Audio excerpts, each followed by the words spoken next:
Felt like a bogus pain, so you better lay low. Stealing her heart, funny as a whole show. The little whole pro, she be cut like an afro. What you saying, huh? She's what did you know?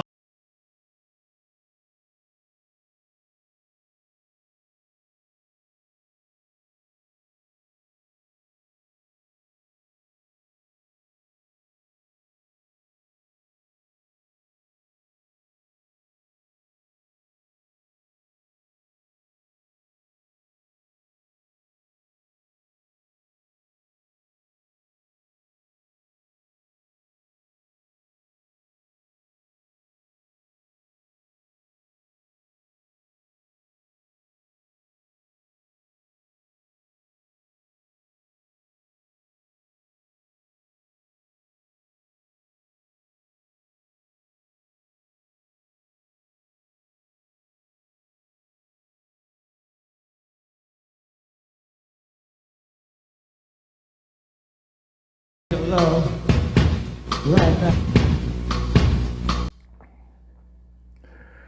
What's going on out there, yo? It's the original, or one of the original old school Passport Bros. Back at you. I think I went live about a couple of days ago.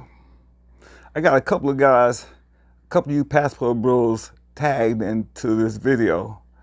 So eventually, if you guys see it, hopefully you'll come on and join me and we'll talk. We'll kick it, a rap. Yeah, my name is Ted E. Fame. My claim to fame is that I'm a former member of this oldies doo-wop 50s group called the Platters. Now, I'm not an original. I actually replaced the original. I'm a second tenor in the group. And I was with the group from like 1982 to 92. I was actually 22 years old when I joined the group. And that's what makes my story so unique, is because I was the same age as Austin Holloman when he got his passport. Although I got my passport on a different pretense, I was fortunate enough to become a member of a legendary rock and roll Hall of Fame group, which enabled me to get a passport and to travel all over the world. Man, I got a lifetime of stories, okay? I'm taking my time to talk to you guys. It'll be impossible to try to cram everything into one live, but I'll talk and tell you about myself and my journeys of being an original OG Passport Bro, while some people come in and join me and chat with me. So like I said, I joined the Platters in 1982. I was 22 years old. And here's the thing. That's one of those oldie groups. Okay, I know you're asking me, man, how you know in an oldies group? You was a kid in the group. Everybody in the group was either 20 to 30 years older than me, right? Because it was a group from the 50s. I wasn't even born when they was popular. I joined the group in the 80s, so their fame had died, but they were touring. They would travel and tour. So I joined the touring Platters, the group that didn't record anymore, the group that basically was just touring the world. And it's funny because I remember the first thing they told me when I joined the group, it was like, well, you're gonna have to get a passport because, you know, we're an international group. And so we're gonna have to get you a passport. And it took me through the whole process of going to the passport office in New York City. I'm out in New York. I'm from New York City. Right now, I'm currently living here in Los Angeles. It's about, what time is it? It's 6 o'clock. 6 o'clock on the dot. It's kind of cloudy, and sun is going down. It was raining, so it's going to be a rainy evening out here tonight. It's a comfortable day, you know. It's a comfortable, cloudy, rainy. I like this kind of weather. It's relaxing, and this is cool. I get to relax and just talk. One of the things I love to do is talk. So getting back to our story, so I had to get the passport. They took me to the passport office. And it was no longer than, I'll say, 2 or 3 weeks after I got my passport, we had to go on our first tour. And our first tour actually was in the Caribbean. We had to go to Aruba, Jamaica, Puerto Rico, and the Dominican Republic. So I can relate to a lot of you guys. We didn't go, you know, it's funny, I would have loved to go to, but we never went to South America. We never went to Colombia. We never even went to Puerto Rico, not when I was in the group, at least. But so I've been to those. Now we're talking about from 82 to 92. So most of my adventures. Sorry, I got something in my eye. I don't know what it is. So most of my traveling outside the country, passport bro adventures was in the mid 80s. You know, now I know times have changed from when I was a passport bro and what you guys are doing right now out here in passport land, which I admire. And I watch you guys all the time. I watch all you guys' channel, and I live vicariously through you guys because I just remember, because all those places you guys, I'm going to get into Asia. I'm still right now in the Caribbean, but we went extensively. I've been touring extensively through Asia from Singapore all the way up to Japan. So from the tip of Southeast Asia all the way up to East Asia, where Japan is. But I have some great stories about each one of those Caribbean islands.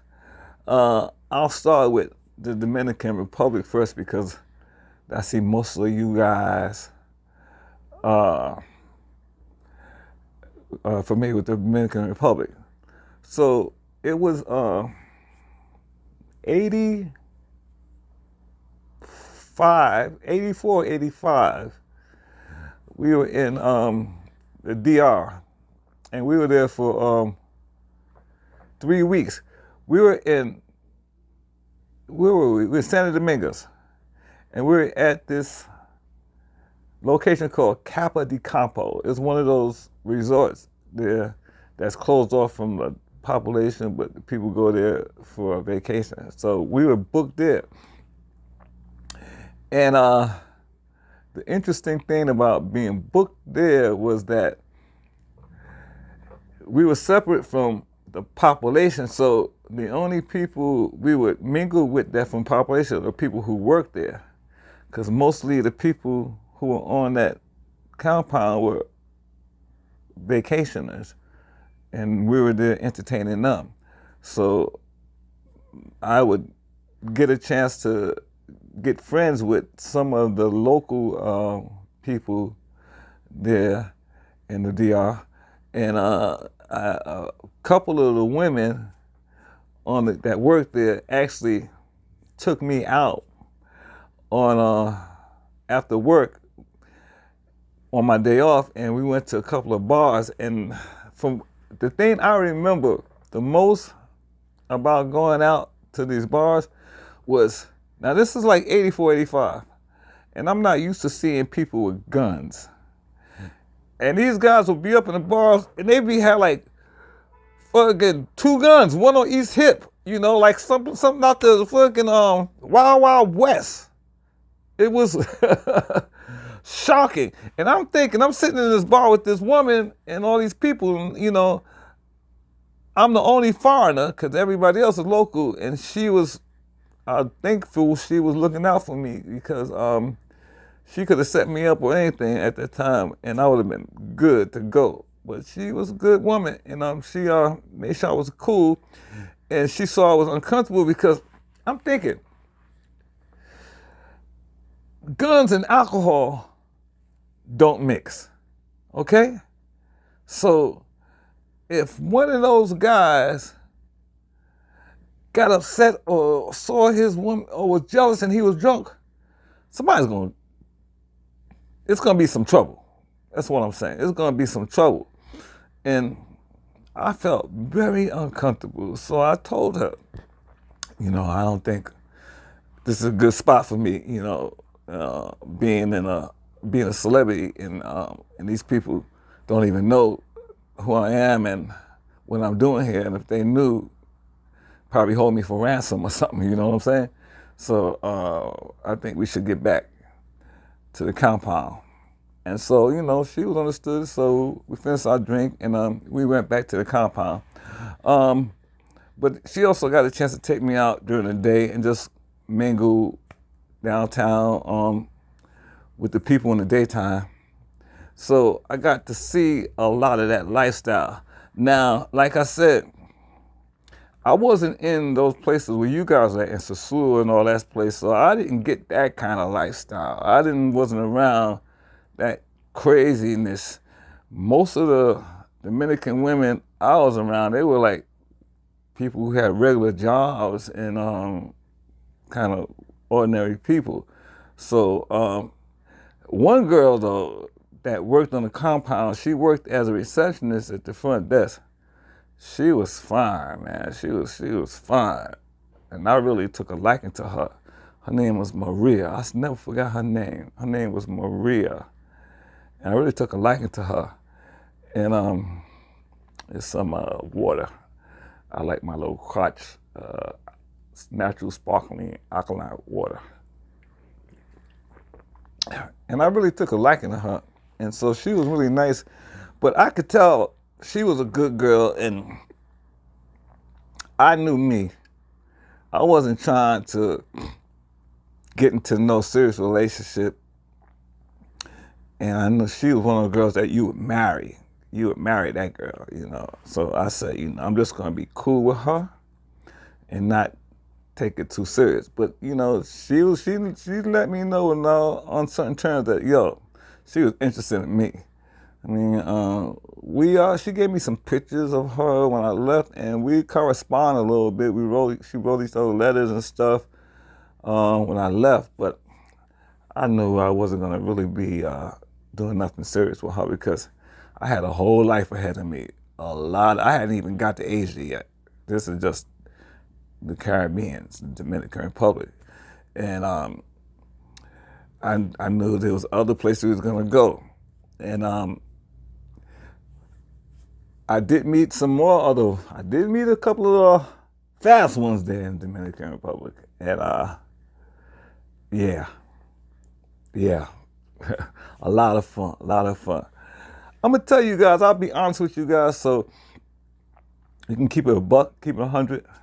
You know, being an entertainer and traveling all over the world. See, and what I did, I got receipts, so I put a couple of my clips and what I do up front and ahead of this video, so you can actually see. And that was in Osaka, Japan. The little clips, that little clip on here. I'll talk about Osaka because I'm gonna really talk about Osaka, Japan, because that's why I put that little clip there. Because wow, Osaka and your boy, yeah. Let's say I left a mark in Osaka, Japan. Osaka Aistaru. So we were cool there. And like I said, we did all the Caribbean islands. Puerto Rico was amazing. Uh, First time I ever had a woman speak to me in Spanish while we was doing our thing was in Puerto Rico, and she was like, "Papi, por favor, papi, por favor." I didn't understand what that meant at the time. Now, you know, this is in the 80s, so I didn't speak no Spanish, and I had no clue what she was talking about. So I asked her, somebody, I said, "Yo, what's this papi, por favor mean?" He said, "Well, where you get that from?" I said, "Man, you know, somebody was saying that in my ear one night." He said, "Oh, really? Oh, you was doing a wild thing. So that means, Daddy, please." I said, "Oh, snap. Really? Okay." So that's a little something that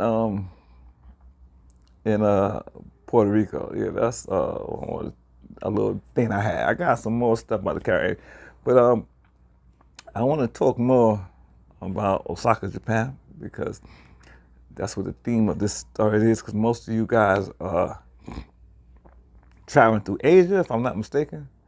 By the way, my next live is going to be about Singapore.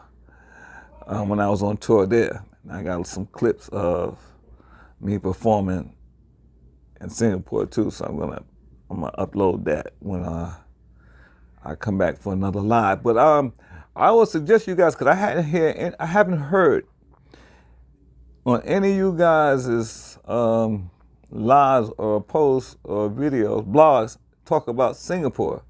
So I'm wondering if any of you guys been to Singapore, and if not, I got some great stories on Singapore, and I suggest if you get a chance, especially Austin, Holland, if you get a chance, you're going through Asia, stop in Singapore, buddy.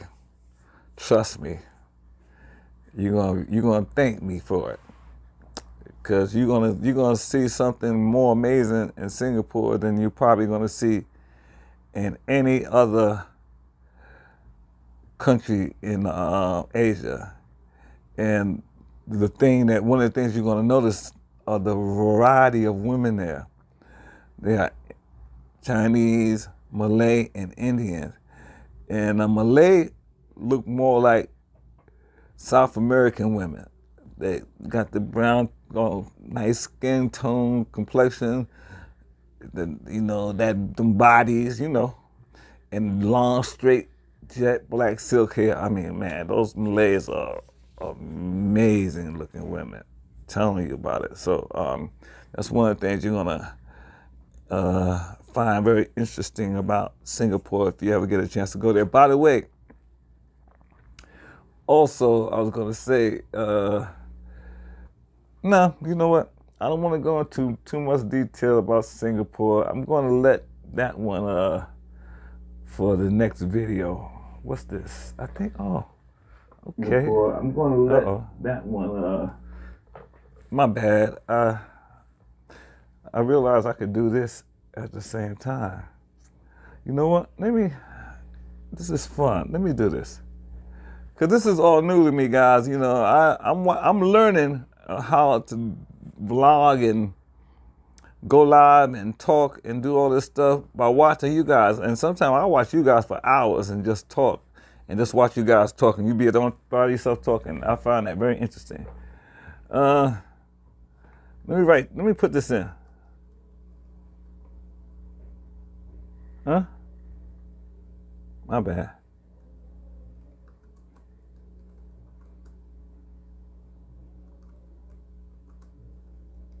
Okay, I'm just good. Just wanted to put that in and let you guys know I'm here and come on in. I'll be the first one I like to see something posted and let you know there's something happening. Yeah, so Singapore, I was telling you about Singapore. Definitely,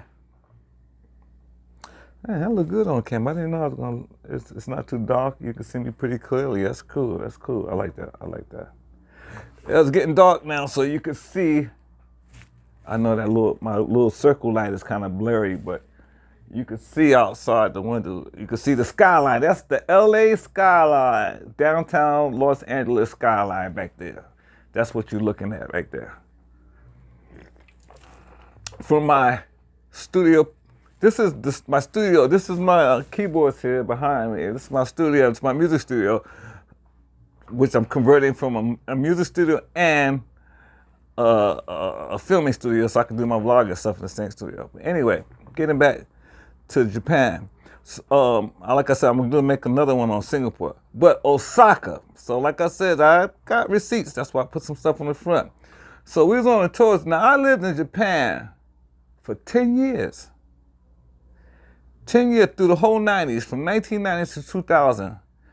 I lived in Japan, and I lived in various cities from Osaka to Nagoya to Tokyo to Yokohama, all over. And Japanese, Iro no Tokoro. I lived all over. I speak Japanese. Pretty good. I won't say fluently, but I speak well enough to have conversations like stuff like that. But Osaka, man, we was in Osaka, got booked. Now I went in Japan in 80. The first time I went was in 87 with the Platters. So we was on tour, and I've been to Japan twice, 87 in the 80s, 87 and 88 with the Platters. And and it was only for like 10 days each time, and we would tour Osaka, Nagoya, and Tokyo, the three biggest cities. But then my real experience with Japan is when I got booked there with my own group, Teddy Fame and Fortune, and I ended up living there for 10 years. And that was after I left the Platters and I was on my own as a solo artist. And what I put up front, those are my receipts to show you how I was living in Japan. I was performing, I was doing concerts, touring through Japan, and the little video up front shows you that. And shows you how I was received, if you know what I mean. And now this is 1990, okay? So I was a young man back then, you know. Believe it or not, I'm a senior citizen now. I'm actually 64 years old. I know I still look young because I took care of myself, but I'm retired from singing. I'm acting now. So if you go to my channel, you'll see a lot of acting stuff on it, because that's what I'm doing now. But anyway, go back to what I was talking about, Japan and Osaka.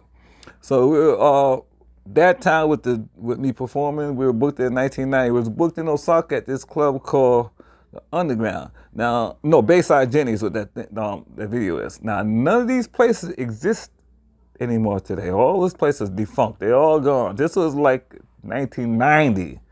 Okay, what was that, 30, 40 years ago? Jesus Christ, that's a long time ago. Wow, time flies, you know. And back then, black men, especially American black men, was rare and unique. So you would walk down this, I'll give you an example.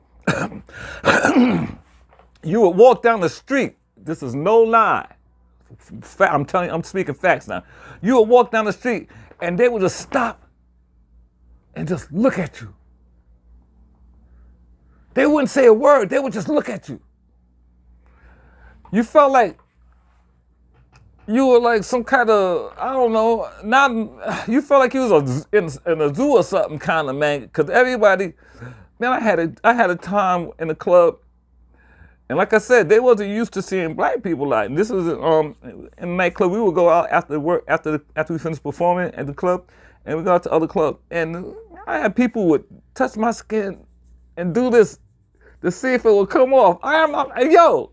I'm telling you, this is real. This is real. This stuff happened to me.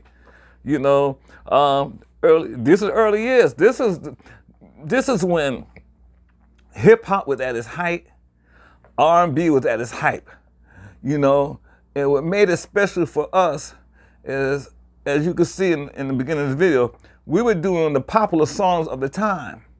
So if they couldn't see the artists themselves who made those records, they saw us perform those records. So we were the closest thing to the artists that they're gonna get to. So we got this treatment they would give the artists if the artist's there, if you know what I mean.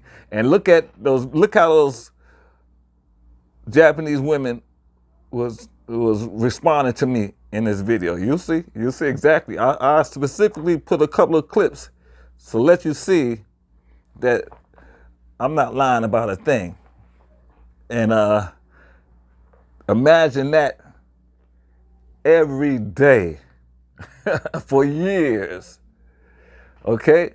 So like I said, I'm not saying that I'm competing with Wilt Chamberlain. I ain't did no 10,000. But your brother got a couple thousand, I'm gonna tell you there. And almost, I got in show business at 22. I'm 64 now. Over 40 something years.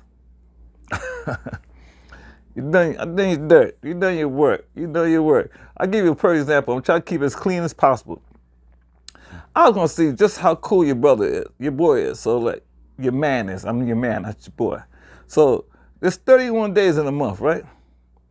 And I'm seeing if I could get lucky every night for 31 days. Can you believe that's possible? With a different one every night for 31 days? Oh my God. Man, it got so crazy over that time. Put it like this. If you ever had a favorite dessert that you loved, and you ate that dessert every day, all day, what you gonna think happened after a while? You're gonna get tired of that dessert.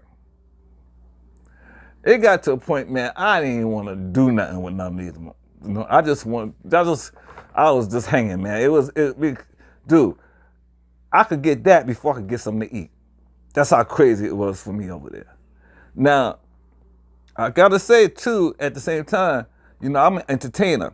So it's not like I was over there like a tourist or somebody stationed in the military. You know, I was singing in a nightclub where they would come every night to watch me perform. So as Eddie Murphy said, the singers get what? Right. And so I get my picking every night, looking around the audience. You know who was gonna be the dessert for that night. It was to a point where I would pick. It'd be a bunch of them there, and they all want to holler at your boy, right? So I'll say, okay, I'm gonna holler at her. I have them two waiting for me later, and I might run out to the crib with a couple of them one night.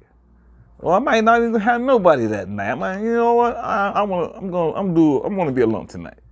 I mean, it was like that. The 80s, the 90s, the late 80s, early 90s, all through the 90s in Japan was like a fantasy for African American man, because everything about us was the bomb. Our lifestyle, our clothes, our fashion, especially if you're from New York. If you're from New York, yo, when they hear you say yo or talk like I'm talking, and they know you from, you're the coolest guy in the world to know. Yeah. So, and one good thing about being an entertainer overseas and you work in these clubs, when a famous artist come through town, after they do their concert, they come to your club. And I have everybody from Bobby Brown to Prince to Madonna, Chucky Booker, George Clinton, Boosie Collins, Chaka Khan. I got pictures with me and Chaka Khan. She get on stage and sing with us. You know, I'm sure I got some posted on this page somewhere. Me and Chaka Khan singing. That was in Tokyo, in a nightclub. So that was the dream. So what you guys are doing now is just reminding me, man. One of the saddest moments was my realization that when I left Japan, that I was never going to go back again. See, I've been back in America since 2002, right? I haven't left the country. Matter of fact, I just got watching you guys from 2 years ago. inspired me to renew my passport. So I got a new passport because I done went through 4 passports. In my lifetime, I done went through 4 passports, fill them all up and get another one. So I'm on my 4th passport now. Haven't used it yet, but you guys inspire me so much. I'm about to retire this year, and I'm planning on going back. I call it my second home, and going back overseas.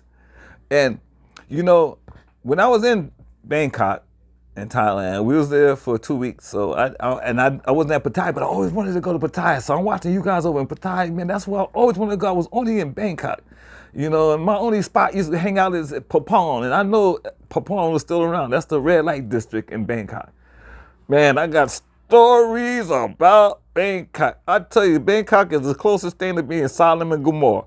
And anybody who's been in Papong know exactly what I'm talking about. And I got some great stories about Bangkok too. So I don't want to jump ahead of myself. So I'm going to stay on Osaka now. We got plenty of time for all that stuff in the future.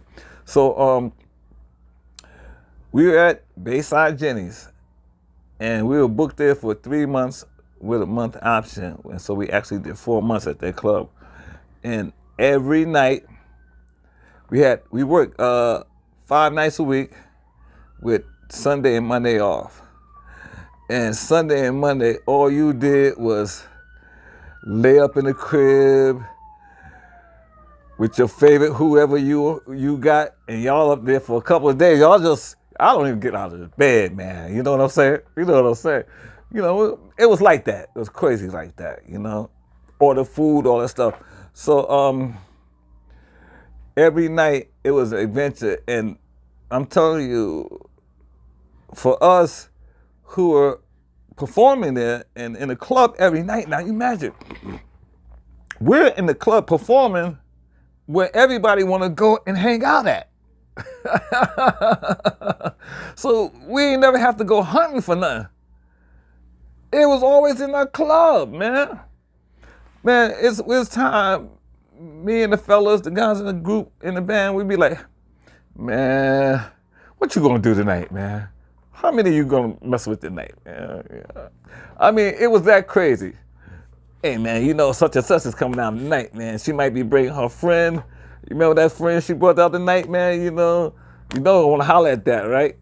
I mean, it was, and nobody, and one thing I loved about our situation being in the bands, we didn't own nothing, okay? So, shit, that same motherfucker that was him, excuse my language, that same person that was him might be with me the next night. And he might be with somebody else that somebody else had the night before. It was like a carousel, man. It was like a carousel. Nobody was claiming nothing because it was all, we were only there temporarily. So ain't nobody falling in love, you know what I'm saying? We just falling in lust, you know, and there was a lot of that going on, you know. And every night it was something different. And the fun part about it was you couldn't wait to get to the club because who you was expecting to show up and who might show up that you didn't expect to show up and would really make the night. The hardest thing was to do was not drinking. Because even if you don't order drinks, the customers want to buy you drinks. And in Japan, they get offended if they want to buy you a drink and you don't drink. So you got to drink, man. And unless you're adamant about, no, man, I had too much. I can't drink no more. I can't drink. You know, because they want to pay, they want to buy you a drink. Because that's their way of showing you they like you and sociable. And tips, man, they would pay me $100 tip to sing a request song. And I would make more money in tips at night sometimes than I was making salary from what the club was paying me. That's how crazy it was back then. And we had the Yakuzas, which was the Japanese version of, you know, the mob over there. And they was holding things down. And they would come down with their little posse and their crew, man. And they would be splurging, got their bottles and stuff, and they be splurging, man. And you know, they would request this song. He might request 5, 6 songs in a row. $100 a pop. He'll just send $100 to each song. Here's a little something. Sing this song for me. Here's a little something. Sing this song for me. Here's a little something. Sing this song. Man, what you talking about? What you talking about, man? That in itself was exciting, but like I said, you had to be careful. This is not alcohol. This is the sparkling water.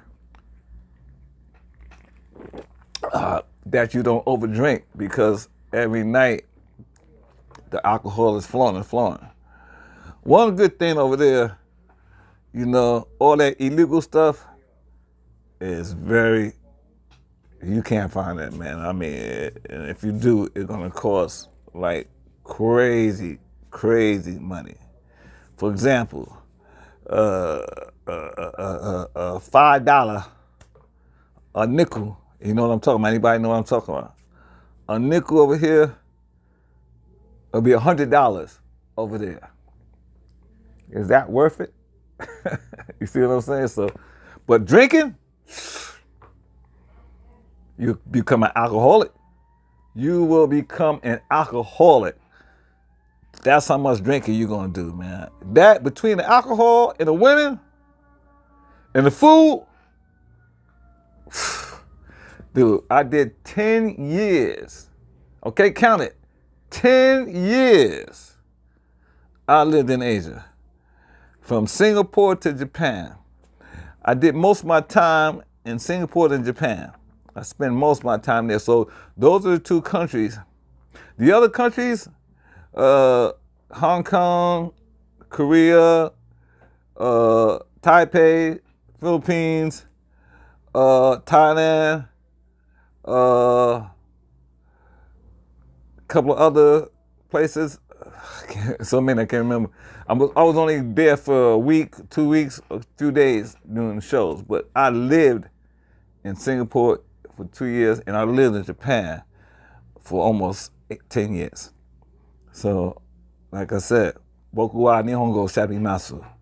Dakara, skoshi dake demo sharimasu. It means I speak Japanese a little good, but I speak well enough. And I learned to speak Japanese while I was living in Japan. It's not easy to do. You have to make an effort. And what I did, because what was happening, what I found in Japan, all the Japanese girls who can speak English, trust me, they done been with somebody from America before. But the ones who can't speak English,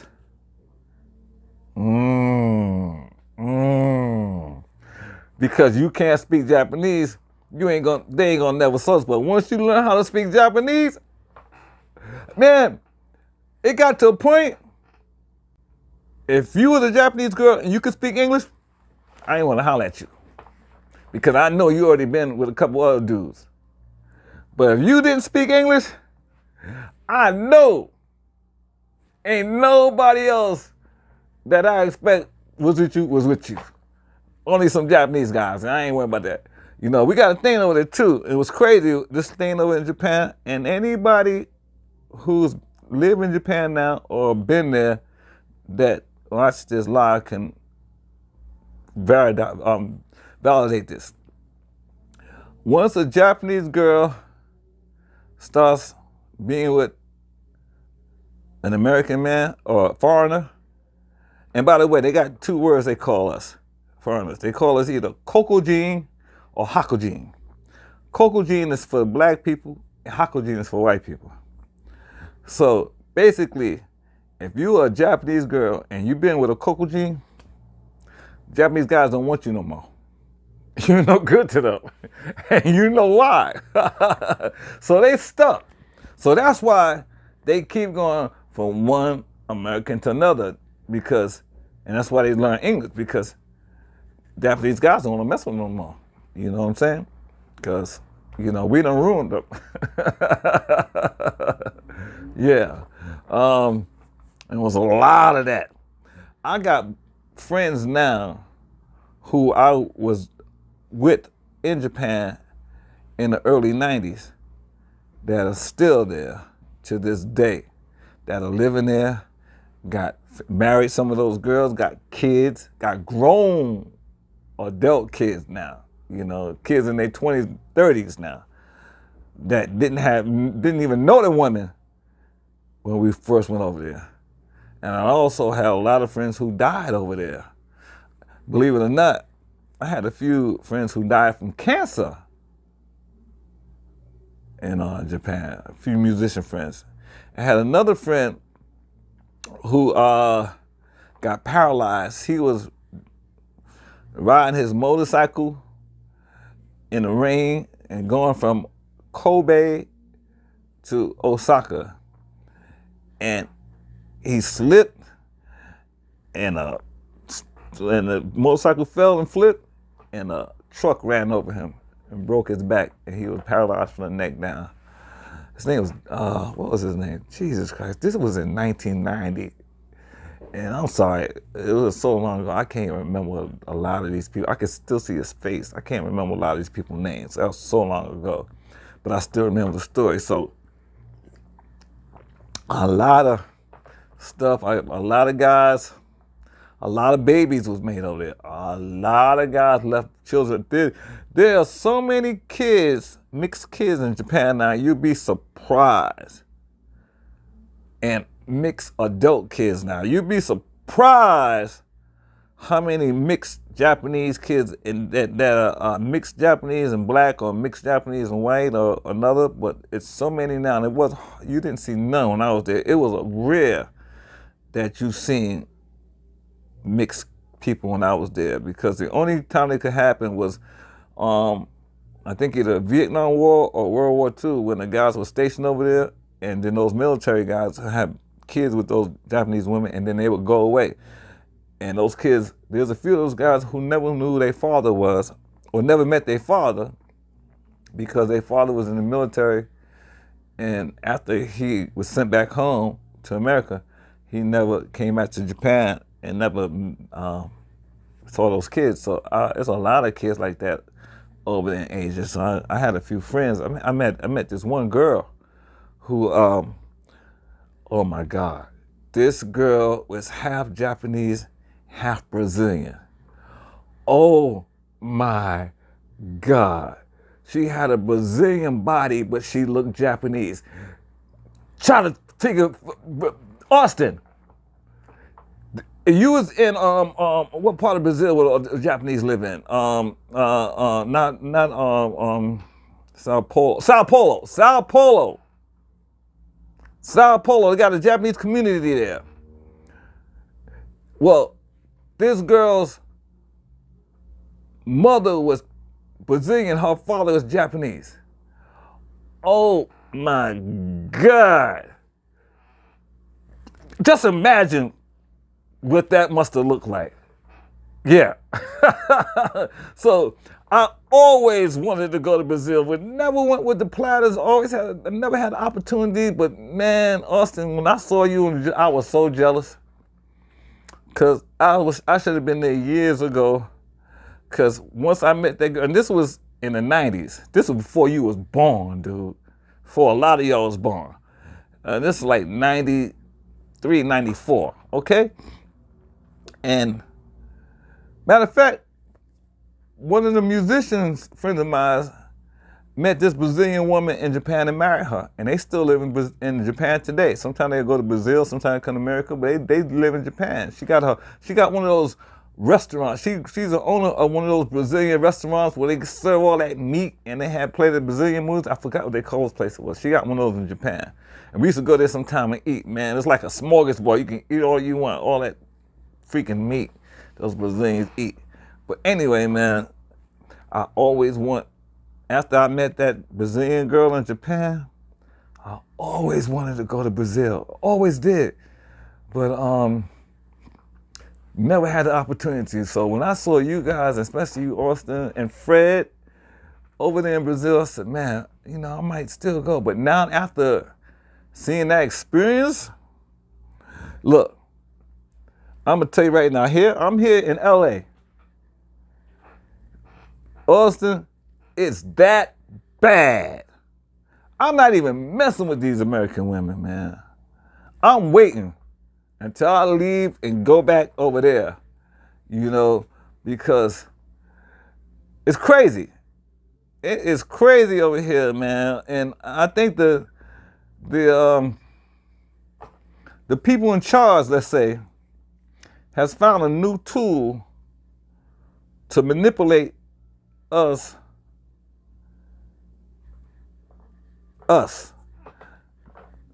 And it's us woman. You know what I'm saying? So that's what's going on here now. They calling the shots over here now. We're second class now here now. They calling the shots. And it's crazy. So when I saw that same thing was catching on in Brazil, I don't want no part of it. And then now I see all you guys over there in Thailand, in Pattaya.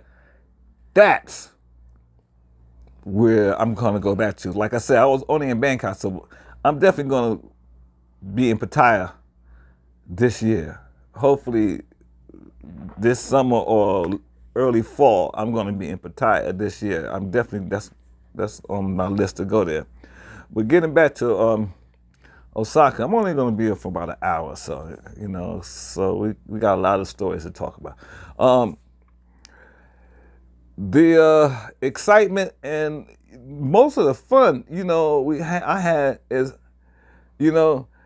after everybody come to the club to see us perform, then after we finish, they take us out to the clubs where they go hang out at. Man, dude, we don't get back home till the sun is coming up. Then we go to sleep for a few hours. Then we got to get back up and go to the club and go to work. Imagine that lifestyle, man. You working, you performing 6 nights a week in the club, from 7:30 to 2 a.m. and you're doing like 4 or 5 sets. You got a break between each set. You do like 45-minute set break, 45-minute set break, 45-minute set break, and then you're off at 2. And then from 2 o'clock, you going out to the club, and I'm telling you, this in Japan, these clubs are open all night. And you can go from one club to another spot, and before you know it, it's 6 o'clock in the morning, and you coming out, and the sun is in your eye. You like, what the hell? You got you got you got your little honey with you, man, and y'all like, well, we're going back to the crib, and then. Then you got to have some energy for that when you get back to the crib. You know what I'm saying? Then you're going to sleep, and you're going to sleep all day. I sleep all day until the sun go down. I don't usually wake up until about 5 o'clock, which only gives me about 2.5 hours before I got to be back to the club. That was a life. It burned a lot of my brothers like me out. I'm one of the few lucky ones who made it out there and made it back here, and can talk about it. I might even write a book about it because I got 10 years of stories to talk about living in Asia. And I'm sure people are going to want to hear these stories. These are stories from a semi-famous person who made a living performing in nightclubs and never had any, although I do have like 4 CDs I released, but nothing, no hit records and nothing famous. I never became famous. The closest I became famous was my time singing with the Platters. But look at my position in the entertainment business as being in the G League. Yeah, being in the G League. So I'm a pro, I'm getting paid. I'm just ain't living like Michael Jackson and Prince. I'm not living like LeBron James. I'm making like the G League money. Okay, so I'm keeping it 100. And I guarantee you, there's people that's below me wishing they was on my level. Ain't never made it. There's levels to this thing, man. There's levels to a lot of stuff. So you talking to somebody who made a career singing for over 30 years and making bank, okay? I'm making 5 $5,000 a week. A week. Okay? And that's G League money. Okay? That ain't NBA money. NBA money would be $100,000 a week. You know? I'm making but how many people you know making $5,000 a week back in 1990s? Let's keep it real. You lucky if you was making $350 a week on a 9 to 5 back in the 90s. So I was living, you know, and I'm just averaging that out because at sometimes during that span of time I was making more money. But how it works like this in entertainment business, it's like up and down. Enough. It's not no steady money. It's when you're in demand, the money is there. When you're out of demand, the money goes back down till you get in demand. So you got to know how to navigate those waves. So when you're at the height and you making all that money, you better be putting some of that money to the side because there's going to be some low periods again where you ain't making no money and you're going to have to wait for that next wave to come around. And I done some crazy things with money. I'll give you a little example. And this was in Osaka, just to share this with you. So I was trying to impress this girl who I thought being a baller would impress her. And I had just got paid. They just paid me. And I had, after I spent some money, I had about $3,500 in my pocket. So I said, you know what? I'm gonna impress this girl. So we in the bar. I said, hey, yo, bartender, around for everybody in the house is on me. They went crazy. They couldn't believe it. Man, that shit cost me $1,700. $1,700. And guess what? That chick left with another dude. Yeah. So even I got played, all right? Let's keep it 100. I'm gonna keep it 100. Ain't no bull here, man. This is all 100. It's authentic. This is your OG, original OG passport, bro, keeping it 100 with you. Because like I said, all these stories I'm talking about, most of you dudes wasn't even alive in the 80s and 90s when I was doing this stuff. All right? So you guys are the new millennium kids. You guys are the 2010 and up to 2020 lifestyle. So I don't want to grow up in this land, man. I'm glad I grew up when I grew up.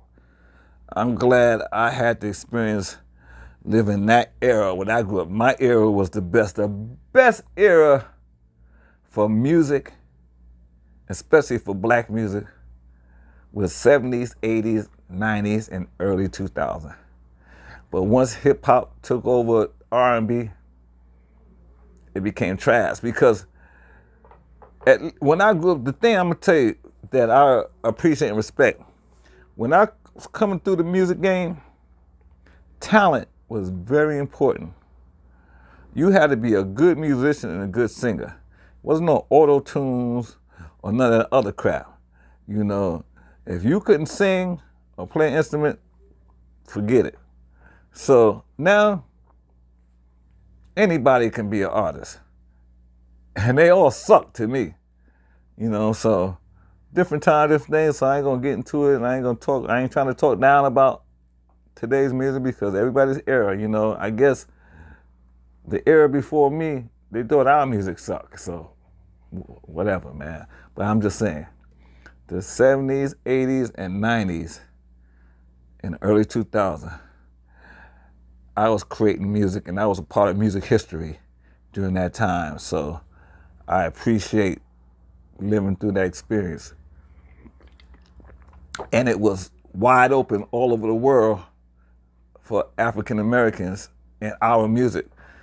Everybody was really digging our music and just getting turned on to our music. They was loving our music. Man, Japan again, here you go. These girls, we're talking about the early 90s.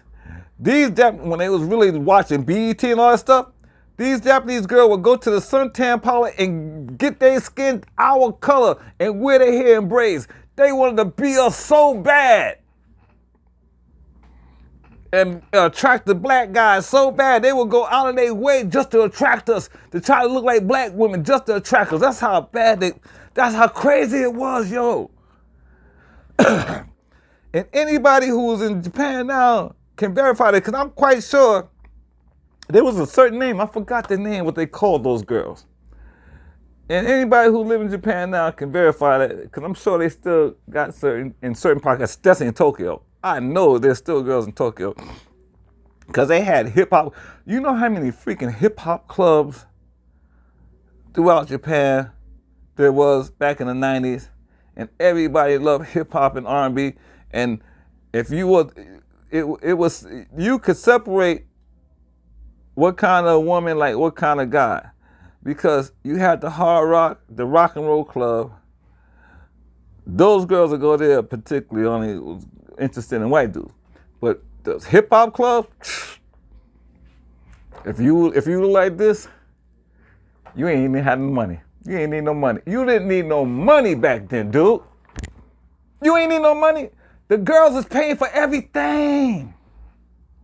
Dude, they would take you out to eat and pay for the dinner. You sit up there, the check come and go right to her.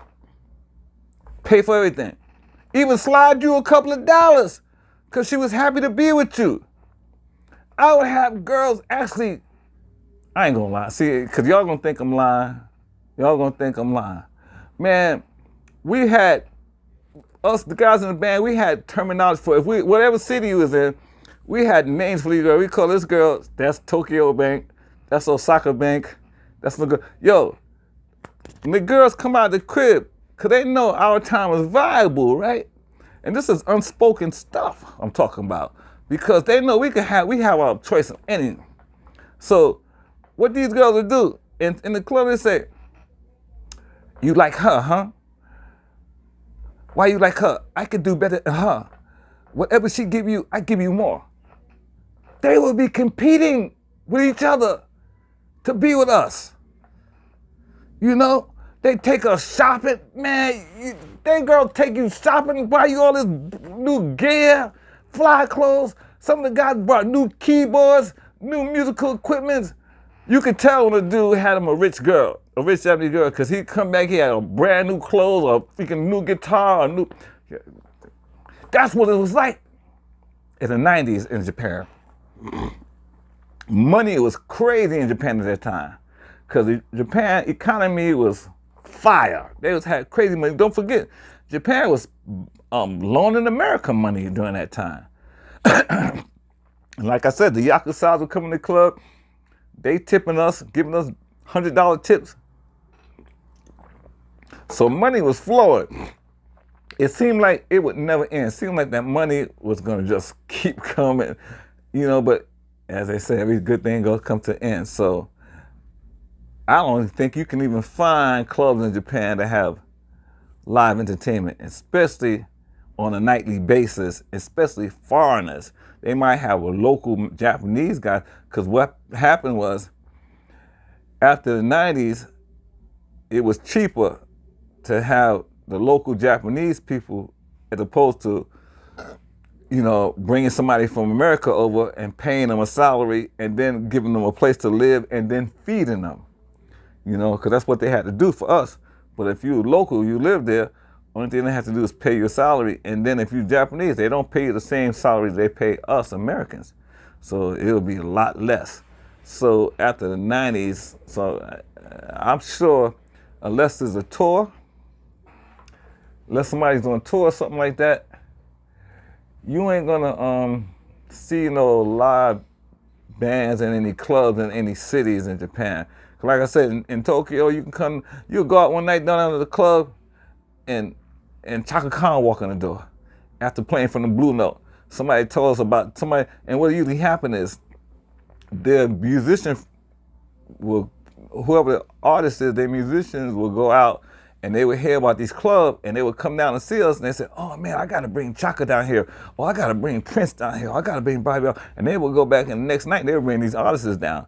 So that's how the artists would find out about the club. And then every time these artists on tour, they remember our club and always come down to our club. I got pictures of it here. I'm gonna show you. This is my wall of fame. I'll show you a little bit, just a little bit.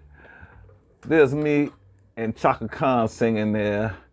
There's me singing there. I got a lot of stuff. There's me. This is my wall of fame. So I'm just gonna show you a little, just so you can see. Just so you can see. It's in my studio. Oh, I hope you saw that.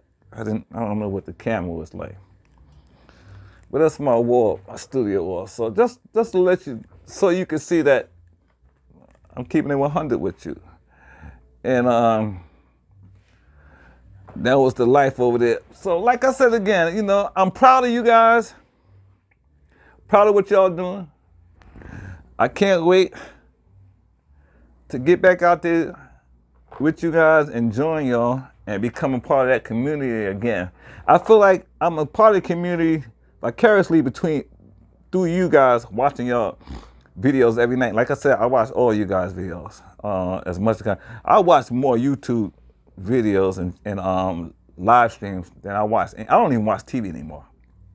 YouTube is more entertaining and enjoyable than TVs to me, you know. And then I'm an actor, so I'm on all these shows. I do a lot of background work too, so I'm on all these movies. I'm in all these movies and all these TV shows as a background actor. No, I ain't nobody famous. You ain't gonna see me talking lines. I'm the background guys, the guys to be walking by or sitting at the desk next to the star, you know. Although I do have a show that I just filmed where I'm featured, and this is a court show. It's called We the People.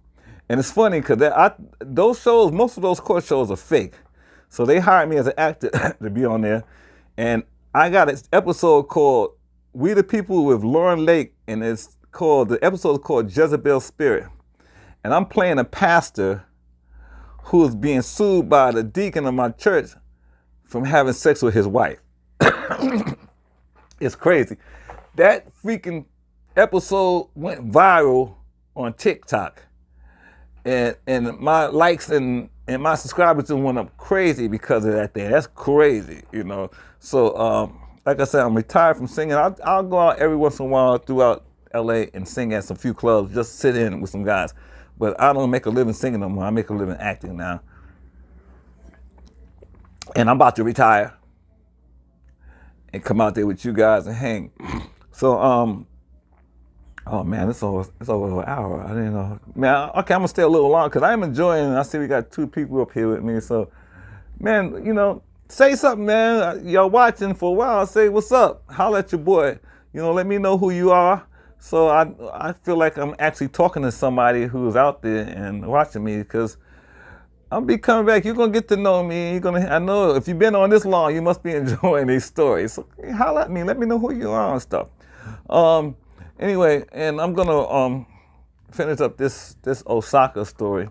So after our 4 months in living that life of hedonism, living that life of enjoy. Man, me and the guys would wake up sometimes and pinching ourselves. Man, we woke? Man, is this real? Are we actually doing this? Or are we dreaming? Because that's what it felt like, you know, coming from being young dudes and coming from America and being exposed to foreign people and foreign women who are just loving you because you're different and because you're from America and because you're black. Not because you're famous or you got a lot of money. Just because of that.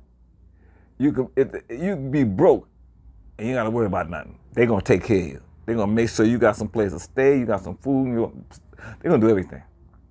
Do everything. Man, I had a girl. See, this sounds like I'm bragging. But now I've been there 10 years. So it got to a point where I had a girl pay my phone bill and another girl was paying my rent under condition that she can come by a couple times a week and stay with me. Can you believe that? And I didn't make up that rule. She did. She said to me, I want to see you so much, I pay your rent.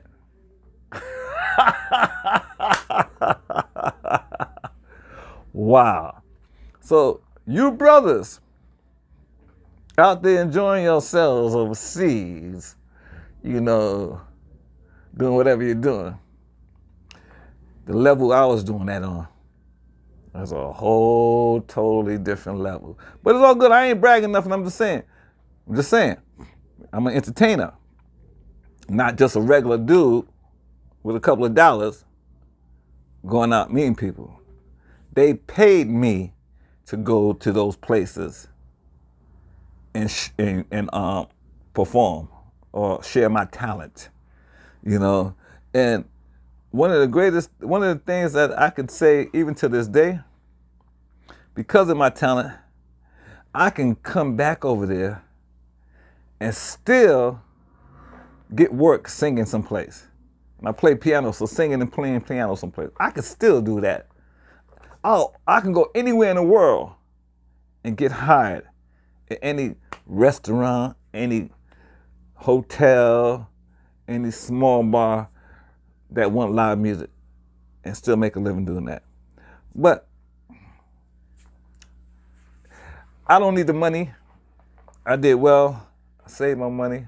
So I'm okay with money. So if I would do it, it would be for my own enjoyment and pleasure, because I still have the talent and I still enjoy creating music. I just don't get paid to do it anymore. And I'm not looking really forward to doing that, because it was a grind, working 5-6 nights a week, every night in the club. You got to go through your personal, emotional feelings. I mean, every night you don't feel like singing. Okay, some nights you don't even want to sing, and then you got to go through the power of your voice. And if you're singing every night, eventually your voice is gonna wear out. You're gonna get tired. Your voice is gonna be cracking, and it's gonna sound terrible. Man, I need a break. My voice is fucked up. I don't scream like this. My voice is messed up, and I can't sing. But you gotta go on stage and sing because they paying you. So yeah, all that stuff is part of showbiz. As they say, the show must go on. You know how they say that? Well, I'm gonna end in a minute, but I just want to say again about my time in Osaka, Japan. I think I'm gonna talk about, the next time I come on, I'm gonna talk about Tokyo, because I had some great times in Tokyo too. Osaka and Tokyo was the two cities I had spent most of my time living in Japan in, and had most of my experience, although I stayed in all the other cities between Osaka and Tokyo. But those two major cities where I spent most of my time at. So I got lots of stories and experience about that. So I guess when I go live again in a couple of days, I'll probably go live in a couple, because I'm going live tomorrow, but I'm going to be talking to PLATTERS fans. See, I got another, I do another stream where I talk to the PLATTERS fans, and there's a lot of PLATTERS fans out there, because I'm the last surviving member of the PLATTERS. Everybody else is gone. Remember, I was 22 years old when I joined the group, so back in 1982. So it's 2023 now, so a lot of those people are no longer with us, and I'm the last surviving member. So there's a lot of PLATTERS fans who remember me from the 80s and who want to engage and chat with me. So I go live about 2 days a week and talk to the PLATTERS fans. So that's when I'm gonna go live tomorrow, Saturday, and talk to them. So today, I'm dedicating to the Passport Bros, because I am one of the original OG Passport Bros from 1982. At the age of 22 years old is when I got my passport, and I started traveling the world as a member of the PLATTERS. Yo, guys, this has been a great having this time talking to you guys. I think I covered everything I wanted to talk about as far as Osaka is concerned. So next time, we'll be talking about Singapore and Tokyo. So to all my Passport Bros who was able to come on and see me live, thanks for showing up. And to the ones who probably going to watch this video after I post it, I'm going to holler at y'all guys too. And eventually, we're going to have this conversation. I know it's only a matter of time. I can't expect all you guys to join me on my first couple of lives. I know this takes some time. Who am I to expect that everybody's just going to come and join me No. But guess what? I ain't going nowhere. And I'm going to be back with more stories. And eventually more of you going to want to hear my stories and believe my stories and want to hear more of them. So I'm going to come back. So once again, Passport Bros, it's your man, not your boy, Teddy Fang. One, peace. We out.